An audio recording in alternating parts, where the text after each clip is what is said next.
good document. And I think one of the things that frightens some people, I imagine, is a component that's in grade 6, not grade 1, not grade 2, 3, 4, 5, but it's in grade 6, where they say, assess the effects of stereotypes, including homophobia, and assumptions regarding gender roles and expectations, sexual orientation, race, ethnicity, or culture, mental health, and abilities. And in grade, I don't know how that could be frightening, but that's what it says that they would be doing in grade 6. And in grade 8, demonstrate an understanding of gender identity, in brackets, male, female, two-spirited, transgendered, transsexual, intersex, and brackets, and sexual orientation, in brackets, heterosexual, gay, lesbian, bisexual, etc. These are presumably the things that frighten some people. And I don't understand how it could frighten people. But that presumably is what frightened the Premier to abandon the updated curriculum on health education, on sex education.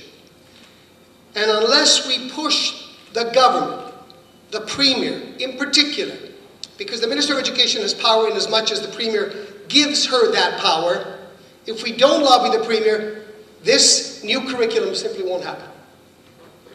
So you can leave that job to me, and I can tell you, if you leave it just to the opposition in the third party, it's simply not good enough. That we need people's support to make sure that the government listens to us. That on sex education. On the other matter of gay-straight alliances, this document is a very good one. It's very clear. And I'll read from page 6, which says, in order to promote a positive school climate, school boards must provide opportunities for all members of the school community to increase their knowledge and understanding of such issues as homophobia, gender-based violence, sexual harassment, inappropriate sexual behavior, critical media literacy, and safe internet use. Ontario curriculum provides many opportunities for students to develop and understand these topics. Boards must also help school staff to give support to students who wish to participate in gay-straight alliances and in other led activities that promote understanding and development of healthy relationships. Schools must also engage their school councils and student councils to support these student-led activities. My question on this was very clear, and the guidelines are very clear. Where students want to create a gay-straight alliance, it should be supported by teachers.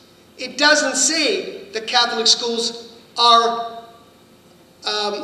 have different rights or should do something else. It doesn't say that. It says schools will do this. And in my mind, it includes Catholic schools and public schools. And as such, all schools should be doing it where students are requesting it, and it is the obligation of the Premier to enforce his rules.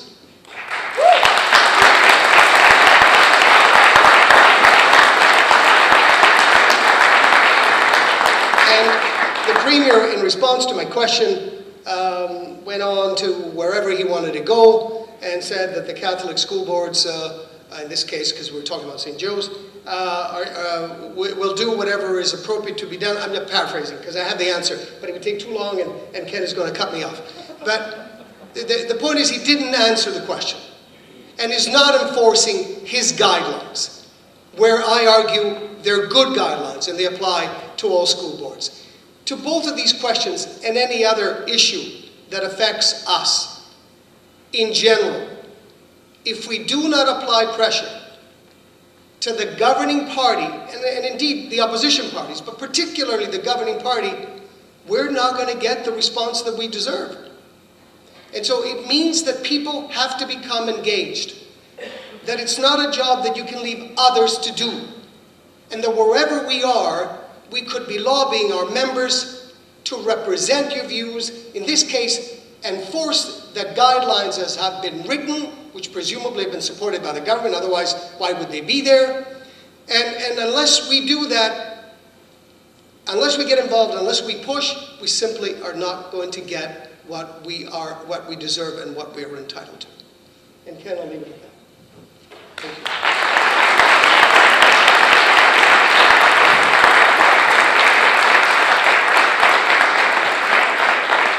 Thank you, Rosario, and that's perfect timing. It's exactly 8 o'clock, so we have more than enough time for quite a few questions. I'd ask folks to just queue up at the microphones. We'll name that one microphone 1 and that one microphone 2, and we'll go back and forth, and I'd ask you to keep your questions or comments under 2 minutes. And we'll start over here at microphone 2. Panelists as well as the students from St. Joe's. I feel that I really learned a lot this evening and was very inspired. I wanted to ask a question, I guess specifically of Rosario, which is where can we get a copy of the original document? Because you can't find it on the website anymore, right?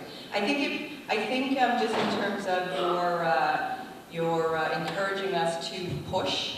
I think if that document was out there for groups to look through, I think that would give us really good fodder to push with. I got some cards. My comment is mostly to the students that were brave enough to come out here tonight and stand up for what they believe in. There's a lot of choice. I'm almost 48 years old, and there's a lot of choices that I've made in my life that I will be accountable for, because I had the right to choose. Two of the things I wasn't allowed to choose was my gender, and I was baptized Catholic when I was just a few days old. Unfortunately, I've been judged on those two things over and over again. And I believe a few years ago when Pope John Paul II came to Toronto, he said, "You are a light to the world." And I congratulate you guys for standing up and holding that light and being true to yourselves and to the young people of today and to the gay, trans, LGBTQ2 community, and holding out despite incredible odds. For your age, I really admire you. I know when I was your age, I didn't have the guts to step forward. I towed the Catholic line, and it wasn't until the church rejected me for who I am that I actually had to reevaluate where my religion and my spirituality met. I hope you are able to keep the momentum, gain support, and whatever, I'm not sure how we can help, but definitely I'm now homeless and I have lots of free time. I would definitely lend my support towards your cause in any way that you might see fit, and I encourage you to keep going and doing what you're doing. Thank you.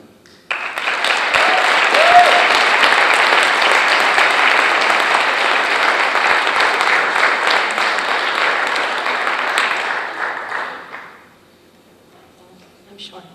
Okay. Hi, thank you everyone for just being awesome. I am a straight, non-religious teacher, and I started my school's very first GSA about, I don't know, 4 or 5 months ago. And I work in a public school, but it is a very religious school in the sense that every kid that goes there, I'd say 98% of them practice a religion. If I say, put up your hand if you believe in God, everyone will put up their hand except the one atheist girl in the school. And I struggle with religion in my own life. That's why I've chosen not to be religious. So I just don't know. The majority of my school is Muslim, so sorry, I can't see my... Al-Farouk is fine. Al-Farouk, thank you. How do I'm just constantly met with just so much homophobia, so much hatred from both my Christian and my Muslim students. And I don't know how to, what advice can you give me?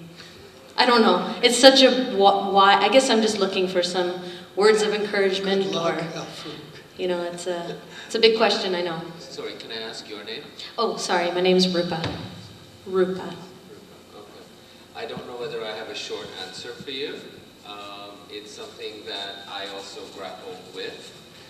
Actually, sort of, Amy and I just had a conversation about how to address homophobia, particularly coming from Muslim kids, many of whom are immigrants and of color, right? And I think this is sometimes where having the wider equity platform, where you can actually make the interconnections, that if you don't actually really have to like me, but you have to respect me.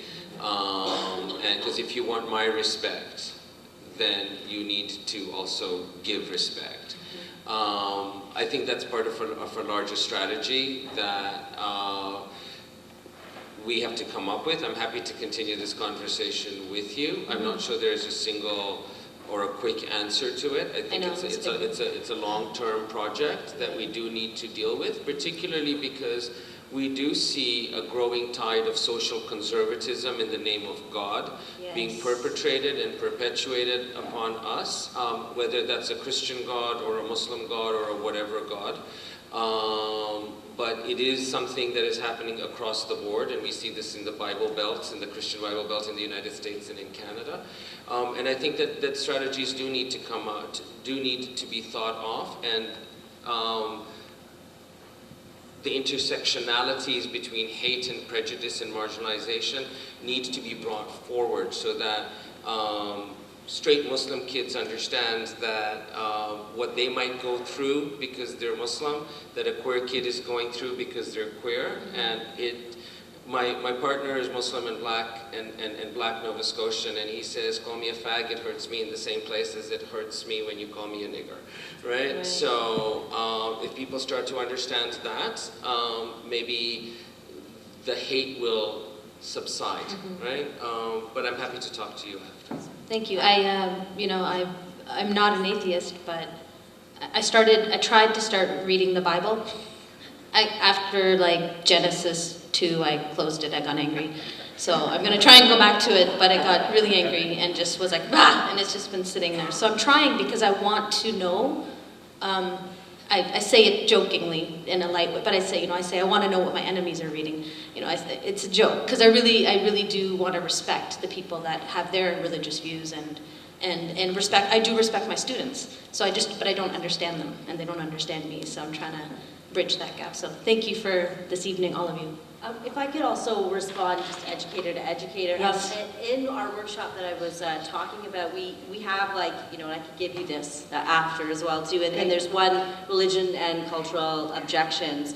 So, some of the responses you can give, as teachers, we don't condone children being removed from our classes when we engage in anti-racism education. So what Alfred was talking about, right, is that well, we don't remove kids when we're talking about Aboriginal history or Black history or South Asian history. But being gay is a choice, remember? That's what I get all the time. Okay, let me move on to my second point. All children, including yours, have a right to an education free from discrimination. So I cannot discriminate against the children that come from those families and they have a right to be here. Teachers and principals have a legal obligation to respond to all forms of harassment and discrimination in schools. And that is, you are safe there because you do have a responsibility to do that and it actually has a note here, don't enter into debates about meanings or merits of scriptural texts. So you want to kind of avoid doing that, although sometimes that can be irresistible if you like thinking about that kind of stuff. But, I think it's dangerous. Yeah, it is dangerous, so. Thank you.